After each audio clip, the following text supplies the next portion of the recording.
إن الحمد لله نحمده ونستعينه ونستغفره ونعوذ بالله من شرور أنفسنا ومن سيئات أعمالنا من يهده الله فلا مضل له ومن يضلله فلا هادي له أشهد أن لا إله إلا الله وأشهد أن محمدا عبده ورسوله اللهم صل وسلم وبارك على محمد وعلى آله وصحبه أجمعين عباد الله اتقوا الله حق تقاته ولا تموتن إلا وأنتم مسلمون فقال الله تعالى في القرآن الكريم أعوذ بالله من الشيطان الرجيم بسم الله الرحمن الرحيم ليس البر أن تولوا وجوهكم قبل المشرق والمغرب ولكن البر من آمن بالله واليوم الآخر والملائكة والكتاب والنبيين وآتى المال على حبه ذوي القربى واليتامى والمساكين وابن السبيل والسائلين وفي الرقاب وأقام الصلاة وآتى الزكاة والموفون بعهدهم إذا عاهدوا والصابرين في البأساء والضراء والبأس أولئك الذين صدقوا وأولئك هم المتقون صدق الله العظيم رب اشرح لي صدري ويسر لي أمري واحلل عقدة من لساني يفقهوا قولي ربي يسر لي ولا تعسر ربي تمم بالخير Innal hamdalillah, segala puja dan puji bagi Allah Subhanahu wa taala yang telah melimpahkan rahmat dan karunia-Nya yang begitu besar kepada kita sehingga kita tidak mampu untuk menghitung nikmat Allah. Wa in ta'uddu ni'matallah la tuhsuha. Jika engkau ingin menghitung nikmat Allah, maka engkau tidak akan mampu untuk menghitungnya. Tugas kita adalah bersyukur. Wa may yashkur fa innama yashkuru li nafsihi. Barang siapa yang bersyukur pada Allah, maka kesyukuran itu akan dikembalikan kepadanya. Kesyukuran itu dalam bentuk ketaatan kepada Allah Subhanahu wa taala. Selawat serta salam mari kita sanjung sajikan kepada baginda Rasulullah sallallahu alaihi wasallam atas perjuangan beliau, keluarga dan para sahabat dengan harta, dengan jiwa-jiwa mereka. Maka hari ini kita menikmati dua nikmat yang sangat besar nanti keutamaannya, yaitu nikmat iman dan Islam. Sesungguhnya hidayah Allah ini bukan mudah untuk didapat. Kalau bukan takdir Allah bahwa kita dimasukkan dalam golongan orang-orang yang diberikan hidayah oleh Allah Subhanahu wa taala, dari nenek-nenek kita, dari para ulama yang sebelumnya tabi'in, dari para sahabat, mereka mau menyebarkan Islam, maka hari ini mungkin kita susah kita menemukan hidayah ini. Kalau memang kita bukan orang Aceh misalnya, kalau kita dilahirkan di Israel, kita keluarga besar orang Bani Israel, mungkin hari ini kita berpikir bagaimana cara membunuh umat Islam, bagaimana cara menghancurkan Islam, nyanyi yang kepikir. Tapi orangnya alhamdulillah kita lahir sebagai warga Aceh, warga Indonesia yang sudah turun-temurun dengan hidayah Allah. Maka tugas kita mari kita jaga. Jangan sampai suatu saat tercabut hidayah itu. Mungkin dari kita, mungkin dari anak-anak kita. Anak-anak tengok kalah dengan HP dengan segala macam. Ya akhirnya syiar Islam kurang kepada mereka. Lambat laun nanti terkikis sedikit demi sedikit. Apalagi gerakan-gerakan untuk menghancurkan Islam, untuk menghilangkan Islam dari keluarga kita semakin lama semakin kencang.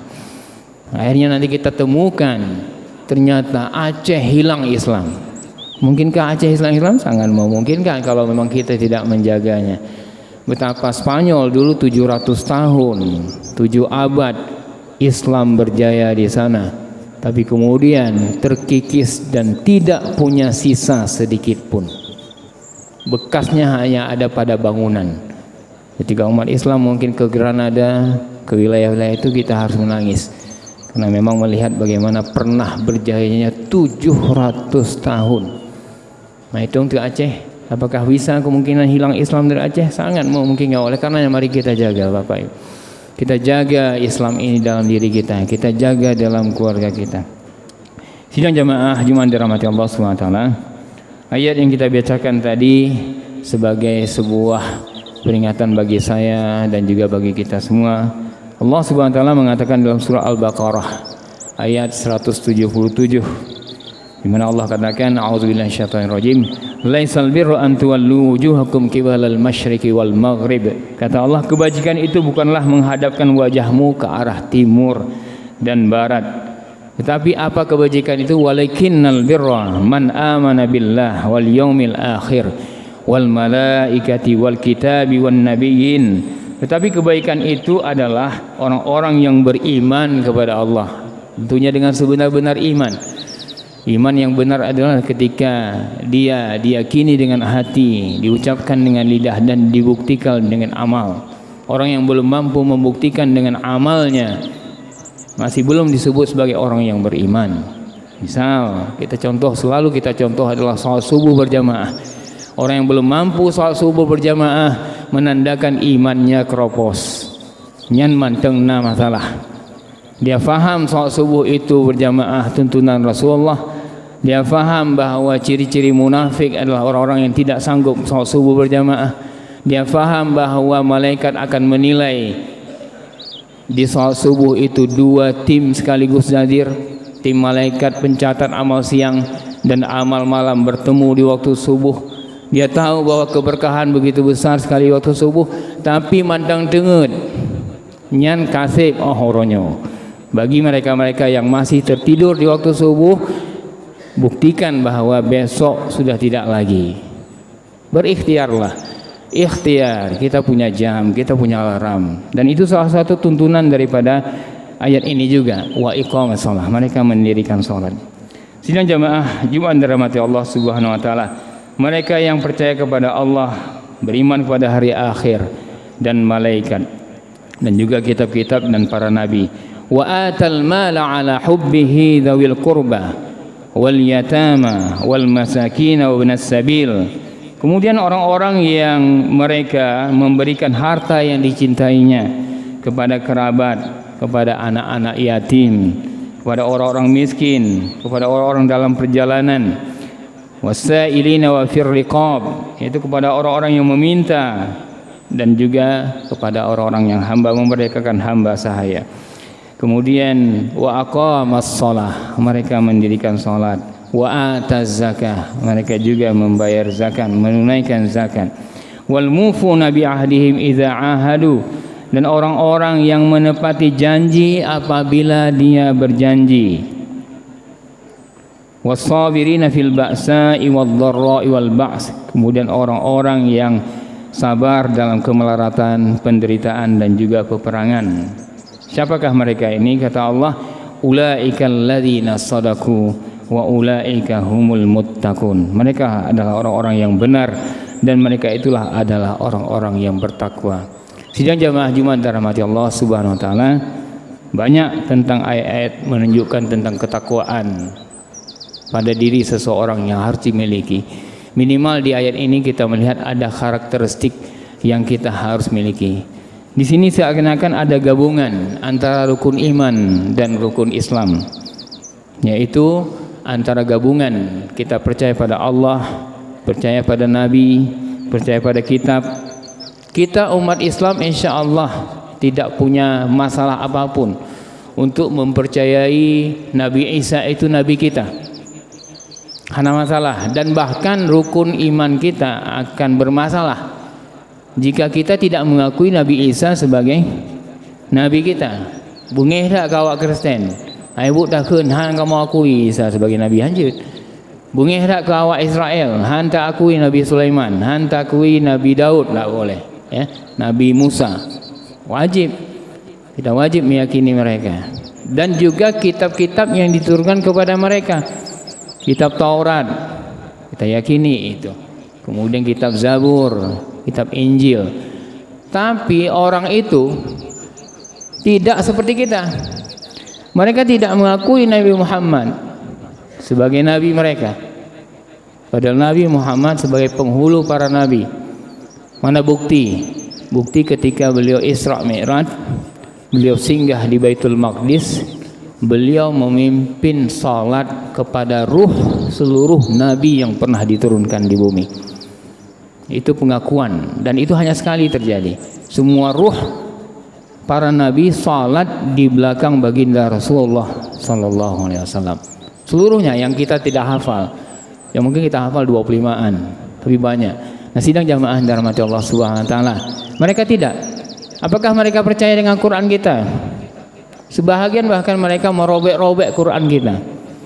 Mereka bahkan membakar Quran kita. Fobia mereka. Bungeh, ya. Padahal Yahudi itu mereka tahu bahwa mereka lebih mengenal Nabi lebih dalam ketimbang mereka mengenal anak mereka sendiri. Sidang jamaah Jumat dirahmati Allah SWT, kita tidak boleh seperti mereka. Kita harus memahami bahwa kita meyakini, namun Al-Quran sebagai kitab yang penyempurna dari seluruh kitab-kitab yang ada, maka kita cukup membahas Al-Quran karena ini sudah mencukupi. Nah, kemudian harta-harta kita ini diminta oleh Allah Subhanahu wa taala. Ini berarti bahwa ketakwaan yang digambarkan di ayat ini bukan hanya kesalehan ibadah kita secara vertikal, tetapi juga kesalehan sosial secara horizontal. Allah mengatakan di sini bahwa kita memberikan harta yang kita cintai itu kepada kerabat. Di tempat lain tentu Allah sebutkan dengan versi lain. Misalnya urutan pertama kepada orang tuamu. Birrul walidin, bahagian daripada kita berbakti kepada kedua orang tua. Tapi yang kedua biasanya kerabat. Sidang jamaah dirahmati Allah SWT, memang kita kadang-kadang sering diajak di masjid di mana-mana memberikan donasi kepada anak yatim, kepada fakir miskin, dan kadang-kadang memang ada boxnya. Ada box, ada kotak khusus. Tetapi ini perintah Allah yang pertama ternyata lebih jauh kepada kerabat. Kerabat ini yang sering terkadang terlupakan. Bahkan karena hanya ikutnya. Padahal sebenarnya ketika kita nilai dari sepupu kita, dari anak makcik kita, dari makcik kita, dari miwar nayo, abuar nayo, tidak semua dalam kondisi keseimbangan ataupun welfare dari sisi kesejahteraan yang baik. Ada di antara mereka yang kurang. Nah, apa perhatian kita ini perlu. Jadi kerabat itu harusnya menjadi sebuah kekhususan juga bagi kita untuk menilai kembali. Kadang-kadang kerabat kita itu tetangga kita. Nah, berarti dia punya dua hak. Hak kerabat dan juga hak sebagai tetangga kita. Sidang jamaah dirahmati Allah, Nabi mengatakan bahwa 1 dinar yang engkau sumbangkan di jalan jihad fi sabilillah dan 1 dinar yang engkau berikan kepada kerabatmu, tentunya kerabat yang membutuhkan, maka Allah sangat mencintai, yaitu 1 dinar yang diberikan kepada kerabat itu. Bukan berarti kemudian kita tidak mau. Misalnya hari ini kita donasi ke Turki, ini kan lagi momennya donasi ke Turki. Turki mereka telah banyak membantu kita, bukan karena mereka telah banyak membantu, memang tugas kita. Begitu ada bencana, oh mentang-mentang Suriah nggak pernah bantu kita, hantar tim neo nyopeng ke Turki mendang. Sebab lu tsunami cuma awaknya nih jak geno, awak Suriah nih jak geno. Oh tidak demikian. Tetap dibantu negara-negara Islam yang hari ini terkena musibah, Suriah dan Turki. Ya. Sidang jamaah Jumat dirahmati Allah SWT, mari kita jadikan bentuk daripada sedekah itu sebagai amal nyata kita. Dan salah satu nanti yang akan cepat sekali membela kita di yaumul kubur adalah amal-amal sedekah kita. Hingga dikatakan sebuah ayat, ada orang yang ketika kemudian dijadwalkan menjadi hari terakhirnya, maka dia minta untuk menundanya. Boleh tidak ditunda nyawa saya? Kenapa? Karena dia ingin bersedekah, ingin dibela dengan hartanya. Itu yang mudah dilakukan dalam masa yang singkat. Sidang jamaah dirahmati Allah Subhanahu wa taala. Ayat ini awalnya berawal dari kekisruhan antara orang-orang Yahudi dan Nasara. Jadi orang Yahudi waktu di ayat ini diturunkan, ini peristiwanya di Madinah, di awal-awal perjalanan Rasulullah setelah hijrah. Jadi Nabi masih menghadapkan wajahnya ke Baitul Maqdis, ke barat. Senang orang-orang Yahudi yang ada di Madinah. Mereka senang. Jadi mereka katakanlah nyan kebajikan. Kebajikannya yang ketika kita menghadapkan diri ke barat. Orang Nasara pula yang ada di sebahagian kota Madinah mengatakan kebaikan itu ketika kita menghadapkan ke timur. ke timur dari Saudi, maka terbayanglah kita Yaman. Kenapa? Karena negeri itu pernah menjadi negeri Kristen. Nah, kita tahu bahwa pasukan Abrahah itu datang dari bawah, dari timurnya Saudi, timurnya Mekah, menyerang Ka'bah, menyerang kota Mekah, ya. Nah, ketika itu mereka begitu kuat. Nah, mereka juga mengatakan bahwa yang dikatakan kebaikan itu adalah ketika kita menghadapkan wajah kita ke timur. Nah, akhirnya datang seorang laki-laki bertanya kepada Rasulullah, "Ya Rasulullah, tiang-tiang lihat kebajikan. Pu yang menghadap ke barat, pu yang menghadap ke timur." Maka turunlah ayat ini yang dikatakan bahwa bukan ke barat ke timurnya yang jadi kebajikan, tetapi isi daripada keimanan kepada Allah yang kita yakini benar-benar, kepada hari akhir. Orang-orang yang meyakini hari akhir tentu dia akan tahu bahwa berat nanti masa akhir kita. Berat ketika di yaumul ba'ats, itu sangat berat. Ketika kita dibangkitkan, kemudian kita harus mempertanggungjawabkan semua amalan kita sendiri. Sidang jamaah Jumat rahmati Allah, bisa dibayangkan satu sisi saja simulasi kecil. Kalau terjadi hari ini penembakan dalam waktu hanya beberapa detik, ada bapak-bapak polisi sini. Ketika kita dipanggil oleh polisi diinterogasi untuk kita sebagai saksi, apakah kita tidak akan habis waktu 20-30 menit habisnya? Pada kejadiannya hanya detik, orang kayak belum nih. Akan ditanya siapa orangnya, bagaimana wajahnya, bagaimana bentuk pakaiannya, macam-macam. Untuk meyakini siapa yang melakukan. Coba bayangkan nanti Allah Subhanahu wa taala akan menilai semua amal kita sejak kita balik. Tayo si uro mendang dah hitung, hitung. Hitung mentang uronya dari budah bunga subuh put tabubut. Tidak mampu kita menghitungnya, tidak mampu kita mencatatnya. Nah, data-data yang ada di malaikat yang mencatat amal kita detail sekali. Detail. Per second, per detik. Nyan buku nyan terbaikkan le akan dinampakkan kepada kita, dan semua kita akan terkejut dengan catatan amal kita itu. Kok bisa sedetail ini? Kok bisa sesempurna ini? Kok mandumna? Kok hana yang tua? Sidang jamaah dirahmati Allah SWT, itulah catatan amal kita. Oleh karenanya orang yang meyakini hari akhir, dia sudah berhitung-hitung. Fatazawwadu fa inna khairaz zadi taqwa. Berbekallah kalian, kata Allah, maka sesungguhnya bekal yang paling baik adalah takwa. Dan ini yang disebutkan dengan ayat ini tentang ciri-ciri takwa, yaitu bahwa dia takwa secara vertikal, ibadahnya bagus, tetapi ibadah sosialnya juga dia jaga. Sidang jamaah Jumat rahmati Allah Subhanahu wa taala, mudah-mudahan karakter yang disebutkan di dalam surat Al-Baqarah ayat 177 ini mari kita coba miliki. Dan kita berdoa pada Allah agar Allah membimbing kita. Karena tanpa bimbingan Allah, sehebat apapun ikhtiar kita, kita belum tentu bisa mendapatkannya. Mari kita mendoakan kepada Allah, ya Allah, mudahkanlah agar kami memiliki karakter orang-orang yang saleh, karakter orang-orang yang takwa, agar kemudian Allah ridha dengan kita. Dan tentunya diperlukan ikhtiar.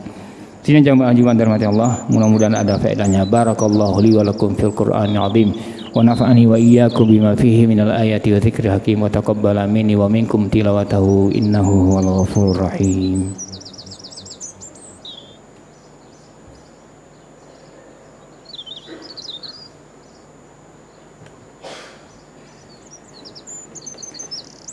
Alhamdulillahilladzi arsala rasulahu bil huda wa dinil haqq liyudhhirahu 'alad dini kullih wa kafaa billahi shahida. Asyhadu an la ilaha illallah wa asyhadu anna Muhammadan 'abduhu wa rasuluh. Allahumma shalli wa sallim wa barik ala Muhammad wa ala alihi wa sahbihi ajma'in. Ibadallah, ittaqullaha haqqa tuqatih wa la tamutunna illa wa antum muslimun. فقال الله تعالى في القرآن الكريم أعوذ بالله من الشيطان الرجيم بسم الله الرحمن الرحيم والعصر إن الإنسان لفي خسر إلا الذين آمنوا وعملوا الصالحات وتواصوا بالحق وتواصوا بالصبر إن الله وملائكته يصلون على النبي يا أيها الذين آمنوا صلوا عليه وسلموا تسليما اللهم اغفر للمسلمين والمسلمات والمؤمنين والمؤمنات الأحياء منهم والأموات برحمتك يا أرحم الراحمين. اللهم اغفر لنا ذنوبنا ولوالدينا وارحمهم كما ربونا صغارا. ربنا اصرف عنا عذاب جهنم إن عذابها كان غراما. ربنا هب لنا من أزواجنا وذرياتنا قرة أعين واجعلنا للمتقين إماما. اللهم اهدنا الصراط المستقيم صراط الذين أنعمت عليهم من النبيين والصديقين والشهداء والصالحين. اللهم اختم لنا يا الله بحسن الخاتمة ولا تختم علينا بسوء الخاتمة. ربنا آتنا في الدنيا حسنة وفي الآخرة حسنة وقنا عذاب النار والحمد لله رب العالمين. أقم الصلاة.